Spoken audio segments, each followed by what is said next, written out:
السلام علیکم ورحمۃ اللہ وبرکاتہ۔ اس چینل پر ہم عالم برزخ سے متعلق تفصیلات ڈسکس کرتے ہیں، آپ کے سوالات کے جوابات بھی ڈسکس کرتے ہیں۔ ابھی پچھلے ہی دنوں مولانا طارق جمیل کے صاحبزادے کا جو بھی معاملہ ہوا، اس کے اندر میں نے آپ سے ایک دو دروس کی صورت میں بات کی۔ آج ایک اور درس کی صورت میں بات کرنا چاہتا ہوں۔ مجھے افسوس بھی ہوا ان لوگوں پر جنہوں نے آ کے بڑے سخت الفاظ کامنٹس میں لکھے میرے لیے کہ تم اس کی بات کرتے ہو، اس کی بات کرتے ہو۔ حالانکہ میں نے ویڈیوز میں بڑا کہا تھا کہ اپنے اختلافات ایک طرف رکھیں اور میری بات کو سمجھنے کی کوشش کریں، لیکن ہوتا یہ ہے کہ کچھ لوگ بات پہ کانسنٹریشن کرنے کے بجائے دیگر احوال پہ کانسنٹریشن کرنے لگ جاتے ہیں۔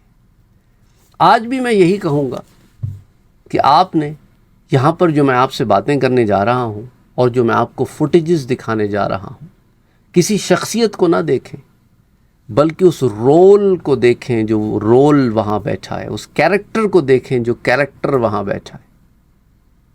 ایک باپ جس کا جوان بیٹا اس دنیا میں نہیں رہا، اور وہ باپ خود کوئی بہت ہی جوان آدمی نہیں، بڑھاپے میں ہے، ایک بوڑھا باپ ہے، اور اس کا جوان بیٹا ختم ہو گیا، جن حالات میں بھی ختم ہوا۔ آپ میں سے بہت سارے لوگ اس چینل سے جڑے ہیں کیونکہ انہوں نے اپنے کسی پیارے کو کھویا ہے، اور اس چینل پر آ کر انہوں نے بہت ساری ایسی باتیں جانی ہیں جن سے وہ پہلے واقف نہیں تھے۔ انہیں اللہ نے صبر عطا فرمایا ہے، اور یہ اللہ ہی مواقع پیدا کرتا ہے، اس میں میرا کوئی کام نہیں ہے۔ اللہ سبحانہ و تعالی ہی نے مجھے توفیق عطا فرمائی کہ میں ان ٹاپکس پر بات کروں، تاکہ وہ تمام اللہ کے بندے جو صبر کی تلاش میں ہیں انہیں صبر کی کوئی راہ نکل آئے، وہ اللہ سے اور مزید جڑ جائیں، ان کی عبادتوں میں اور ایک محبت کا پہلو آ جائے، اور ایک ان کی زندگیوں سے بے یقینیاں اٹھ جائیں، اور وہ جو سارا کچھ بس یہی ہے اور اس کے بعد کچھ نہیں ہے والی کیفیت ختم ہو جائے۔ دیکھو، یاد رکھو، یہ زندگی ایک امتحان ہے۔ اس زندگی میں یہاں پہ خوف کا بھی امتحان ہے، اور بھوک کا بھی امتحان ہے، اور جانوں اور مالوں کا بھی امتحان ہے، اپنوں کے بچھڑ جانے کا بھی امتحان ہے۔ امتحان ہی امتحان ہے، کیونکہ جب اس امتحان گاہ سے لوٹو گے تو پھر دیکھا جائے گا کہ کون اچھے عمل کر کے آیا۔ تو یہاں آپ نے ایک باپ کے کیریکٹر کو دیکھنا ہے، شخصیت کو نہیں، باپ کے کیریکٹر کو دیکھنا ہے کہ وہ بیٹے کی قبر پہ بیٹھا ہے۔ بیٹے کی قبر پہ بیٹھا ہے، اس کے کیا تاثرات ہوں گے، اس کی کیا کیفیت ہوگی، الفاظ بیان نہیں کر سکتے۔ اور یہاں پر ایک سوالوں کا بوچھاڑ ہے، اچھے برے بھلے، ڈھارس دینے والے، برچھی چبونے والے، گالیاں بکنے والے۔ ان حالات میں بھی کوئی سینے سے لگا رہا ہے تو کوئی خنجر کھوب رہا ہے، اتنا بھی نہیں پتا، اتنا بھی نہیں پتا۔ عجیب و غریب سے ہمارے ہاں لوگ جو ہیں نا بڑے بے رحم ہیں، بہت بے رحم ہیں، کسی کو اس کے غم میں بھی نہیں چھوڑتے کہ تو زندہ کیوں ہے۔ ایسا لگتا ہے کہ یہ پوچھ رہے ہیں تو زندہ کیوں ہے۔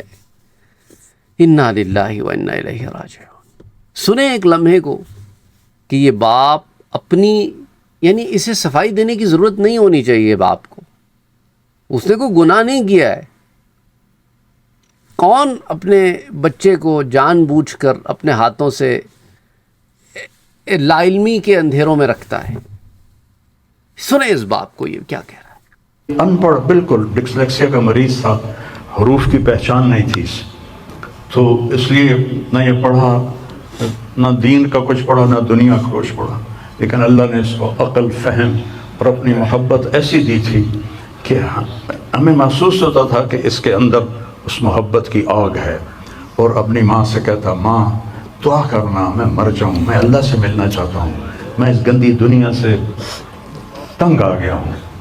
30 سال کی عمر میں اس نے یہ کہنا شروع، میں جانا چاہتا ہوں، اگر اللہ مجھے کہے کہ تمہیں رہنا ہے یا جانا ہے، 1 سیکنڈ میں کہوں گا مجھے تیرے پاس آنا ہے، مجھے تیری ملاقات کا شوق ہے۔